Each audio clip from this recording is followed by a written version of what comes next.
Welcome to the In Chamber. I'm your host, Tom Schumann. With now nearly 60 episodes over the past 3 years, some of these have emerged as favorites among you, our listening audience. One of those, in which we received some great feedback, was our conversation with Ryan McCarty about the culture of good. In fact, that conversation and the dialogue that followed went so well that, full disclosure, the Chamber has partnered with the Culture of Good to help make sure even more organizations are aware of this outstanding program. The Culture of Good is the latest addition to the Chamber's Institute for Workforce Excellence. Ryan is the co-founder, and we'll call him the traveling ambassador for the Culture of Good. He's back with us today, but we want to take this conversation to the next level and examine how one organization is implementing and benefiting from the program. Marcie Warren, Senior Human Resources Business Partner with Ingram Micro, is also with us today. Ryan and Marcie, welcome to the In Chamber. Thank you. Thanks so much, Tom. Appreciate you having us on today. Absolutely. Ryan, let's start with the elevator speech, if there is one, for Culture of Good. For those not familiar with the program, give a brief overview, what it is, how it works. Yeah, so the Culture of Good is a platform for companies to have a playbook on how to build a culture internally and externally that inspires their employees and customers. It ignites positive change in the world, and it impacts their bottom line. So it's really about how are we doing good for our employees and customers and for the world. So Marcie, Ingram Micro has certainly been in the news recently, opening of a new facility in Plainfield just in the past month or so. But again, tell us a little bit about the organization and the type of work that it does. The best description of Ingram Micro is we deliver products. We are a brand that most consumers don't know. However, specific to our division, which is the mobility side of Ingram Micro, 1 out of 2, maybe 90% of the phones, the cell phones out there, have been shipped through Ingram Micro. So in general, I would say we deliver products. From a Culture of Good perspective, we would like to be viewed as a company who delivers hope. So how did you first become aware of the Culture of Good and start working with Ryan and on behalf of Ingram Micro? It's an excellent question. When we first came in contact, Ryan and Scott Moorhead had approached this concept with Alex Paskoff, who leads our mobility division. And at the time, Alex did not have the resources or the capability to truly take the concept of Culture of Good, capture it, and deliver it to the associates in the team of about 2,000 associates. When I came on board a year ago, Alex and I began this partnership and relationship and realized that the Culture of Good had the right time to implement in our organization. And so Alex brought me into the Culture of Good, met with Ryan and Scott. I think we realized in that very first meeting, the relationship was a natural catalyst for what we needed to accomplish, which was take the Culture of Good and create it as a living and breathing ethos inside our organization. So Ryan, some similarities here between TCC, where you went and you and Scott worked together to create the Culture of Good there, and now what you're doing with Ingram Micro. Talk about some of those similarities, and again, we're talking about a couple of large organizations. Describe how you make it work in such a large company. Yeah, we do that through 3 phases. The first phase is really helping an organization find their cause. So what's the cause that aligns with what you do as a core competency of your business and also the strategic intent? So what are you doing? How are you doing that? And then finding a cause or the good that you want to do in the world that aligns with that. So that's your cause. The second phase is we introduce 5 promises that are made by the organization to the employees then make those to the customer, and then collectively we make those to the world. And those promises, when lived up to, really creates that feeling internally and externally as well of pride that, hey, I'm coming to work for more than a paycheck. I actually belong to something that's really special here. The third phase is all about sustainability. So how do we sustain this work? Because when we talk about culture, there's a lot of questions and uncertainty around how to build culture. What does culture even mean? So we really look for how do we not just build a culture of good, but how do we sustain that work as an ongoing effort? And so that's the work that we do within organizations. We always like to say it this way: culture starts with a feeling.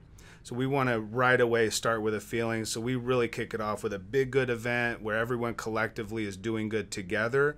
They feel like they belong to something special. They see their impact and their contribution is making the world a better place. And therefore, the next day and the days forward, they don't just show up to work for a paycheck. They really come to work knowing and having that sense of purpose in their everyday work. So just to show that I listen, Ryan, from the last time we talked, I wrote in big words on the top of my cheat sheet here that culture of good is a feeling, not a program. Right. Now, that doesn't mean I won't mess up as we continue asking the questions and I call it a program or an initiative. But I do understand and relate to what you said. Yeah. I probably asked you this last time of size of organizations. That's why I mentioned TCC being so large, Ingram Micro being so large.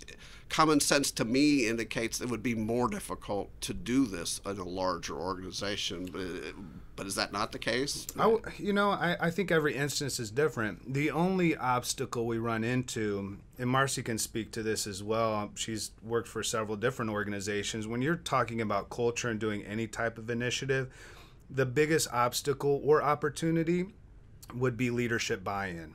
So as long as you have leadership buy-in, this culture of good is scalable. We have a company, Redux, they have 10 employees. It's scalable there. They still have to be intentional about it. It doesn't matter if you have 10 people in your organization or you have 10,000 people. You have either an intentional culture or an unintentional culture. And that all comes down to leadership.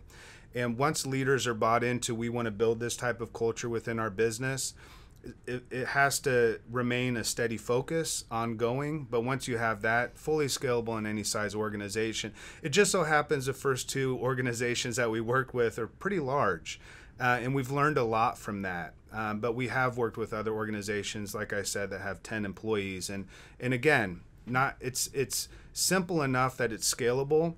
But culture work has to be intentional. Yeah. So, Marcie, you had the advantage then. You didn't have to come in and sell this to leadership. As you said, Alex was already on board and knew that he wanted to go in this direction. It was more figuring out the how, not the why. Right. I'm blessed to be part of an organization of which the leader believes in a culture and an ethos. With Alex specifically, or with mobility specifically, he set up a great infrastructure concept of what we called the 3C initiative, which looks very similar to what Culture of Good will show you with their Venn diagram. But we had the same similarities, but a unique approach. What we realized, or what I believe Alex realized, was that to create it organically is great if you have the energy, you have the resources, but sustainability becomes difficult. And that's where the Culture of Good really locked in for us, was providing us the methodical approach to create a structure with the correct buy-in, right? But ultimately had the sustainability. Otherwise, you get this momentum, and then we all know if you're not consistently practicing it, it loses that momentum and you end up falling short of any finish line. That's what I believe Culture of Good really brought for us, was the infrastructure to easily roll out a product. Yeah, 2,000 people sounds like a lot, right? To me, I guess it doesn't. I come from, my first job was Southwest Airlines. I cut my teeth on culture with Southwest Airlines, and I've measured every organization against it. This is what I find is the most incredible leverage tool for Ingram Micro to have that same culture that I saw at Southwest Airlines. And again, just to put in perspective, we're not Indianapolis only. We're in Dallas, we're in Puerto Rico, we're in Jeffersonville, and we're also in Costa Rica. And we've taken the Culture of Good concept, and we were able to take this culture idea across the entire mobility footprint, not just centric to Indianapolis, which is where, when you do it organically by yourself without a resource like Culture of Good, you get limited and you lose that buy-in and you lose that heartbeat that goes across the entire footprint. So a question for both of you. Leadership buy-in is essential, but how do leaders demonstrate that commitment? What are some of the visible signs as a program is being unveiled and rolled out? It's one thing for employees to know the leaders want it to happen. How do the leaders show them that they want it to happen. How do you feel like Alex has really stepped into that space? Because he's really the sponsor. You mentioned that earlier today when we were talking. I thought that was pretty special. Like, he's the champion overall. Obviously, there's practitioners and people doing a lot of the work. But as a CEO, have you seen Alex kind of step into that space?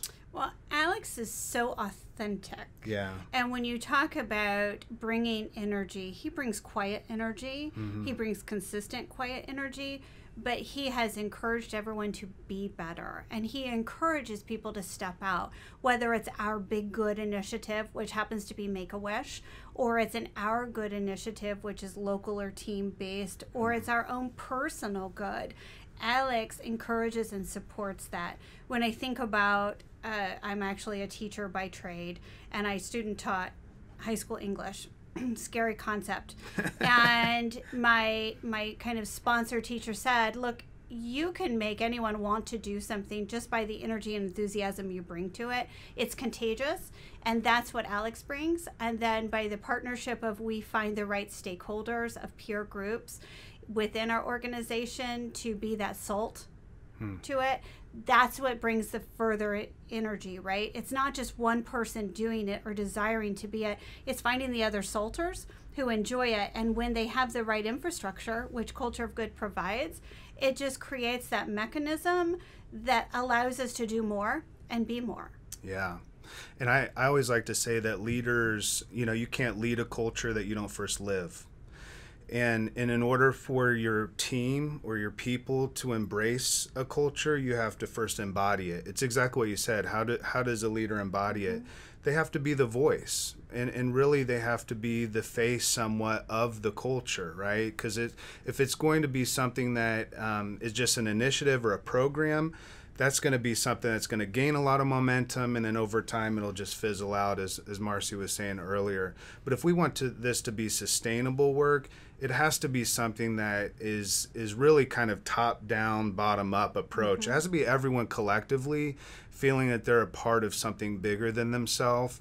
But it's really helpful to have that leadership voice that in meetings and huddles and when managers get together and leaders get together, they're the first to step up to the table to say, this matters to me, and this is why this matters to me as a person, the authenticity Marcie talked about, and this is why this matters to our organization. And when a leader says this is what matters, then it says, hey, this is a priority.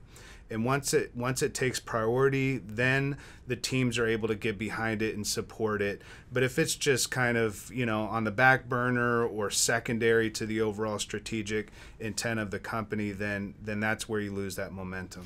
Another question for both of you. So, Ryan, when we talked previously, and you might want to explain to the listeners kind of the video series that is behind this, but we talked about pace. You talked about it's really set up for a company to go at the pace that makes sense for it. Explain that a little bit, and then, Marcie, I'll ask you, talk about your pace and some of the lessons learned during the 6 months or so you've been working on this. Yeah, so every instance is different. Our pace, what we would suggest it would take in terms of going through our initial our initial platform is 10 months. So over 10 months, we've really set that as the pace on what it would take for a company to begin building a culture of good in their business. Now that 10 months is really the first 2 phases of the culture of good. The sustaining part is something that's ongoing, and really this work never ends. Culture isn't something that you kind of do today and forget about tomorrow. Can't check the box and say that one's done and move on. Right. Certainly. This becomes really the DNA and the soul of your company. And so it's very self-paced. So when we first met with Marcie, we had the idea, and I'll hand this conversation over to her in a moment, but we had the idea of let's take the 10 months and let's really try to knock this out in 6 months in terms of that first 10 months of work. And we're 6 months into it, and there's, I think, about 6 months, aren't we? Or longer now? June. We're about 5 months into it. About 5 months. It's going to be longer than 6 months. We're going to, you figure that out along the way. Yeah, it's in every instance is different. We might go into an organization that says, let's start with just finding our cause. Can you come in and do a workshop? And we have that workshop that can be separate from the 10-month solution. And certainly we can do that. That's a part of Culture Good in a Box. But, in order for us to really see that sustainable work start, it's a 10-month solution. And I would agree with that. The piece about culture of good, it is self-paced. It is such that oftentimes those of us who are the practitioner and the true implementer, while we have those sponsors that are awesome and they do a great job being the sponsor, we the practitioner have many things on our plate at the same time. The benefit of culture of good is it's all spelled out for you. We don't have to spend a lot of time creating the strategy. The strategy's been built. The workshop materials have been built. Have I tweaked them to Ingram Micro? Yes, but with very little work because the work was done prior to. We're now in what's called the storytelling phase, which is, I think, the most amazing part. Because this is what creates the sustainability. Once you've created your cause, once you've created your big good and you've kind of rolled that out, we have to create a storytelling community that allows us to continue to collect the my goods, the our goods, all the actions that we're doing and sharing them, whether it's internally or externally. And that's where you get to build even more momentum for the next event, right? Again, our big good is Make-A-Wish. In rolling out the culture of good, our goal was half of what we actually accomplished. So we doubled what our goal was. We included the entire footprint of mobility, not just Indiana, and the overwhelming engagement. I don't really have words for it, but what I don't have words for is because we need the storytelling phase. We need the champions who are sharing this when you don't have the resources or the pocketbooks and the deep blank checks. That's where Ryan and I are truly partnering now, is how do we build that storytelling team. And an hour and a half with Ryan and Francisco today, I'm ready to rock that. So they provide that coaching for me. We're catching you off a high here. A good session, good planning session. Yeah. You don't walk away with deer in the headlights from Culture of Good.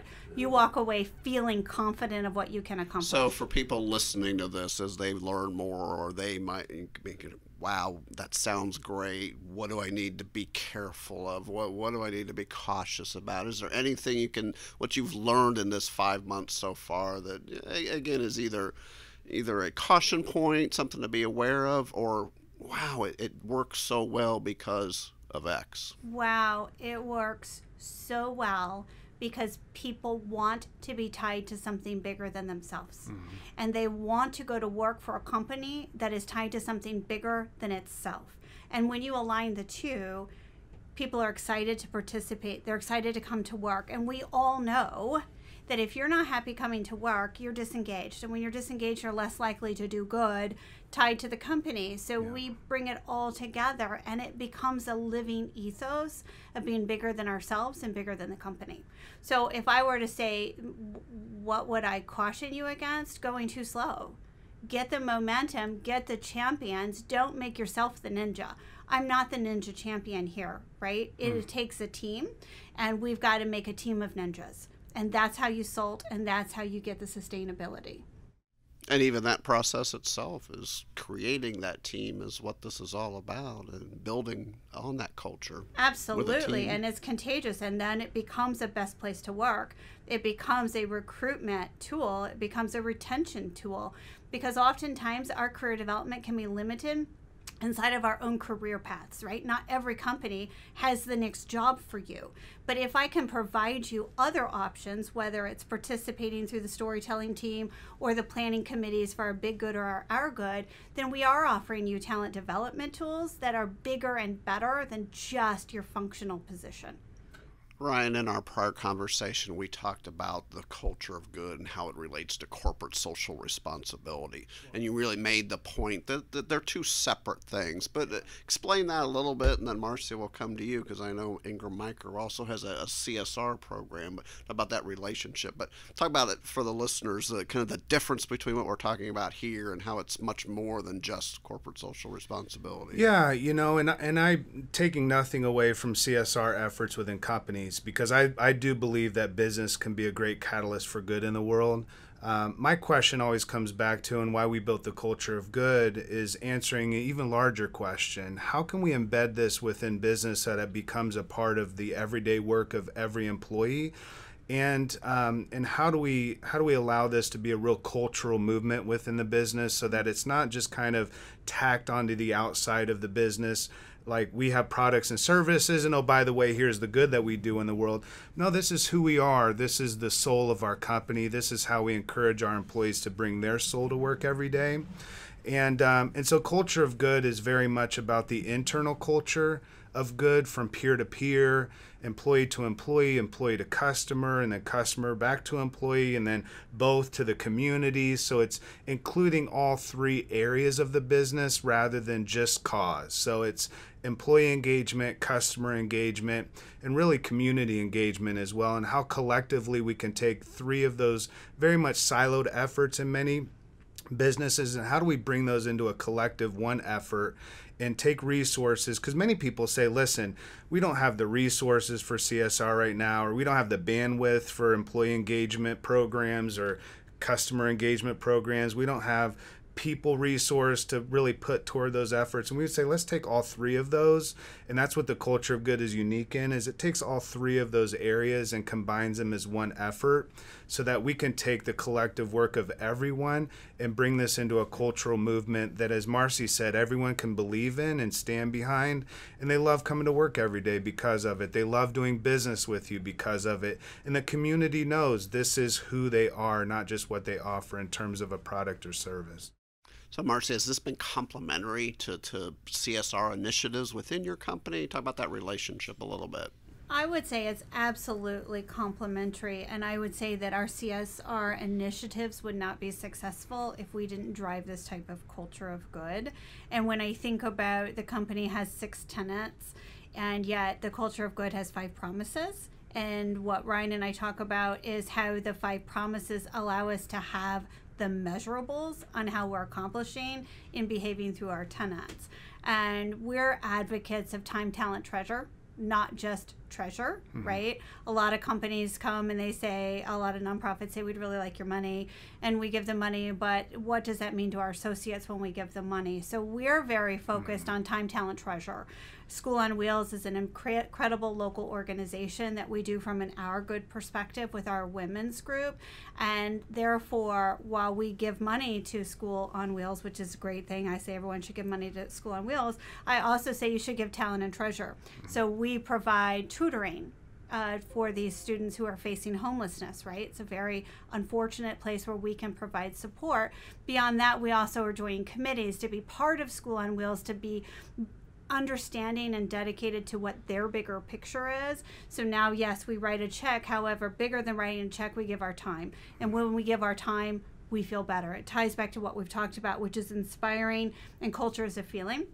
And I love, and what people have loved and we have seen, is the more we talk about that feeling, the more we've seen people engage in our activities. And when you have that, CSR is like secondary, because it just becomes a natural byproduct, so to speak. Absolutely. So Ryan, beyond the world of Ingram Micro a little bit, let's go the big picture of culture of good. I introduced you as the traveling ambassador. I know you're on the road a lot, speeches, presentations. Give the listeners a little bit of an update. What's the latest with the culture of good overall? Goodness, the latest is me being on the road quite a bit. The latest of that, I really picked up a lot of keynote speaking this year, but what's been real unique lately over the last couple months is the ask of, hey, on top of a keynote, can you stay the next day and do a workshop with some of the associates or with a business that sponsors you to come in? We didn't have that 6 months ago. That's been a real kind of a newer evolution to my speaking. And I think what companies are looking for is, don't just come in and inspire us in a one and done, but give us some practical tools, and we want actionable ways of taking this culture of good and building it within our business. And so we built the culture good in a box because it's a do-it-yourself solution for companies, whether I come in and do the work with them as a consultant or not, which is a beautiful thing. But I also love doing some of that hands-on stuff and really getting into the dirt opening up the hood of the organization and saying, what do you have right now that's going on? Similar to Ingram, they had a culture of good foundation. We've just enhanced it. We've just helped build it. We're not in the space of trying to revolutionize someone's culture. We're just coming in and saying, what's good about who you are? And let's just really spotlight that and really enhance what you're doing already. So lately it's traveling and speaking, and more in the United States and in Canada. Specifically, I'll be in Toronto next week, and then the week after that I speak on the Canadian side of Niagara Falls, so that'll be fun. And just on a personal level, just loving going into organizations and learning what they do, who they are, and how we can help them grow their culture of good. Well, I can see where naturally that organizations would want you to stay for that hands-on session. Just think of all of us as we go to a conference, you go to an event, you get inspired, then you come back to the office and you try to figure out how the heck am I going to implement some of these great things I heard. Yeah, you took pictures of slides and then you bring them home, you put them on your computer. So instead of coming and trying to solve that ourselves, we just keep the expert there for another day, and you help us dig into this. And I love doing that. And drive it. I didn't think I would love that part of what I do, and I've actually found a real great love in that, as much as being on the stage and doing the keynote stuff. So Marcie, talk about a little bit about next steps with Ingram Micro. You said you're kind of the storytelling phase of this, but what has you excited about the months ahead and where things are going to go from here with the culture of good? It truly, what I'm looking forward to is the results of the storytelling. We have the momentum, we have the across the footprint energy. And what we need now is the storytelling element. I can't wait. We have limited resource. Every company has limited resources. I think if I were to give a shameless plug for the culture of good, I would say they are for those with limited resources, which means they are for everybody. And that's why, as you said, this works for an organization of any size. You work within the resources that you have available. Any size. And, Ryan is a fantastic speaker, fantastic facilitator. Thank you. He's been a fantastic teacher. I'll keep you around, Marcie. He's been a fantastic teacher. I would like to say I have some talents in implementing in this space, but that's because I received all the tools and the training from Ryan. If someone isn't as, if that's not the luxury, like having Ryan speak and present and facilitate is an absolute must. If the implementer, practitioner is uncomfortable, unconfident, with the facilitation of it, right? Ryan and I have been great because facilitating is something I can do. So he shows me and then bam, right? And then we're like, okay, what's next? It is very much a contagious energy. Once you get it, you want the next piece, you want the next piece. So there are 10 steps, right, Ryan, in your program. Storytelling is number... I have no idea. Something in the back. I'm in the back half. It's 7, in that 6 or 7. Rounding the corner. Yeah. And I cannot wait it. because our Big Good had so much momentum in just a soft rollout of the Big Good that by next spring, when we add the next level of Big Good, it's just going to be amazing. It's something that you said earlier, Marcie. It's the 3: time, talent, and treasure. And what Culture of Good allows for as a company to add one more T, it's testimony. It's telling the stories. It's sharing the good. Yeah, I think I said on the last podcast, maybe we should never do good to be seen, but we should always be seen doing good. It's what I call the Bono Effect. Great rock star on stage. People know his music, U2, all of that. But you also know his humanitarian work, and you know that he's a person, a human being with a soul. And that's what happens in companies when I'd love for culture of good companies like Ingram, when people hear the word or the name Ingram, they think of more than just what they provide in terms of delivering stuff to people. That's a great part. First rule of business is to stay in business. The second part of that rule is to know why you're in business in the first place. And for someone to hear Ingram and to think, yes, they deliver stuff, but they also deliver hope. That's that Bono effect. I want that to happen for every company that we work with, that people know about business as being more than about just the profit. They see the purpose behind why we're in business in the first place. Well, here's a little bit of how I sense the culture of good is different. Because, Marcie, when you just asked Ryan what step is that leadership or the storytelling, A lot of times you would have heard, yeah, that of course that's step 7 of the 10-step process. Ryan said he doesn't know what step it is because that's not what it's about. Right. It's about a feeling, Yes. not a program or an Right. initiative. Yeah. Trying to bring it back. No, full I love circle. that because we've got the methodology. It's what Marcie said. We've taken the guesswork out of it. There's a step-by-step guide. There's a process. There's a methodology behind it. You don't have to wonder, what do we do next? What's the checklist? What's the timeline look like? What's the next step? We've laid that out in what we call the culture good in a box. That's that 10-month solution. But really, at the end of the day, it's getting together and identifying what's the next step and what are we going to do in terms of who do we need around us to be able to create that next movement, that next moment for our movement, so that we can really see the culture of good and really bring it to the next level. So yeah, I love that. So we talk next steps. So for both of you, the guidance again to the people listening, most of them are at the phase of what's the first step. What do you say to them about where do I get started? How do I start this journey? Yeah, reach out to us on cultureofgood.com. But even before that, stop looking at your bandwidth and saying it's not good timing or we don't have the resource to be able to accomplish this. Culture impacts everything, but it doesn't require us to make these massive seismic shifts in order to accomplish some really amazing good internally and externally. So you just really have to get past some of the self-doubt and self-questions and really say, look, if culture is going to happen intentionally or unintentionally, let's make sure it happens intentionally. Let's really put some effort toward this, especially as we're ending 2019 and moving into the next year. A lot of people are planning some strategy around the coming year.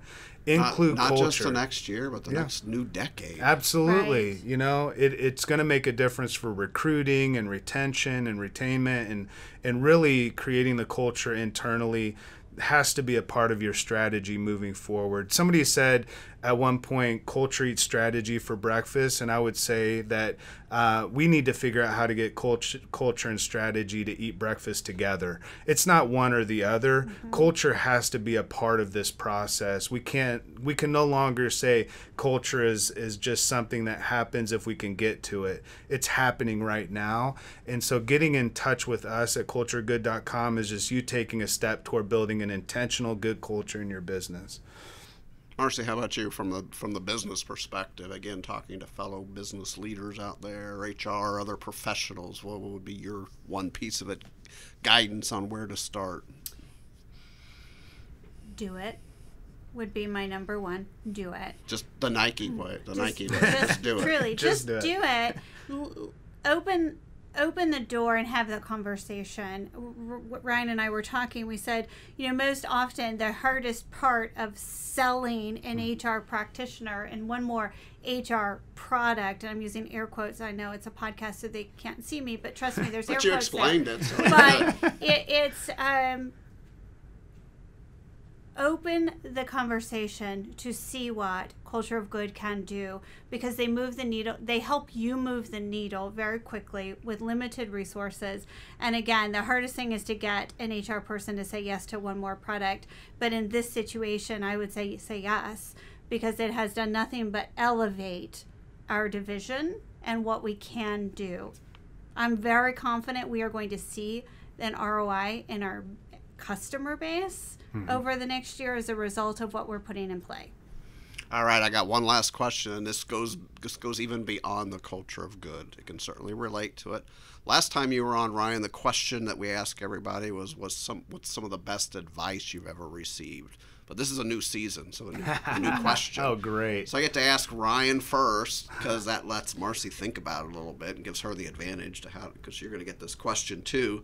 So think about it, Ryan. Again, it can relate to the culture of good. It can go broader, but the question's pretty simple. What does success mean to you? Simple in the number of words. I've been asked this quite a bit. Simple in the number of words, but maybe not in the context of where it might go. Success to me, that's a good question. I've been asked this quite a bit, and every season of my life I answer in a different way. I used to answer it that it's the freedom of choice, to be able to have the freedom to choose at will. I think success, to me, comes to a place where the easiest answer is that my greatest passion has collided with my greatest contribution to make the world better. That to me is success on a personal level. When I can see my passion and my contribution working together to make the world better, to me, at least the feeling of has been the greatest moment of success that I've ever experienced. So that's my idea. Absolutely. Yeah. Marcie, same question for you on a personal, a company standpoint. I'm truly glad I was given the time to ponder it, but it's still never going to be as good as Ryan. Whatever, that's not true. I really see success as being on your authentic self, who allows, that's given the opportunity to build a legacy of more authentic selves, if that makes sense. It does. We're successful when we can be authentic. And a lot of times authenticity is not something people should want. Not people are told not to bring to work, but authenticity is how you are successful in work. So when we're authentic and we support the needs and desires of others, we leave a legacy. As corny as it sounds, better than we left it, but no, it's great. We should measure our success by the success of others, not by the success of ourselves. So when the culture of good takes off and grows, I don't want it to be a Marcie Warren HR project, even an Alex Paskov project, right? I want it to be who Ingram Micro is, and that should be authentic and original, and that will drive contagious success that just propels us forward. Well, I've got a great sense sitting across from the two of you for the last 35 minutes of why you two are working so well together and why it's benefiting Ingram Micro and why so many others are going to benefit from the culture of good. And I'm confident our listeners have that same perception too. Yeah. Ryan and Marcie, thanks so much for joining us and best of luck as you continue on this journey. Thank you, Tom. Appreciate it. All right. Indiana Chamber members, you are eligible for a significant discount for the culture of good. Talk to your chamber membership rep, or as Ryan said, visit cultureofgood.com. At the end of our previous episode, I said we'd be back today with an in-depth look at the important Indiana Workforce Recovery Initiative. You'd think I would learn my lesson and then realize that life happens and schedules change, but we have planned our discussion with the Indiana Workforce Recovery team and the progress that's been made in assisting employers in dealing with the opioid epidemic. So I'll take another shot at it and encourage you to come back in 2 weeks for that important discussion. Thanks as always for listening to the In Chamber.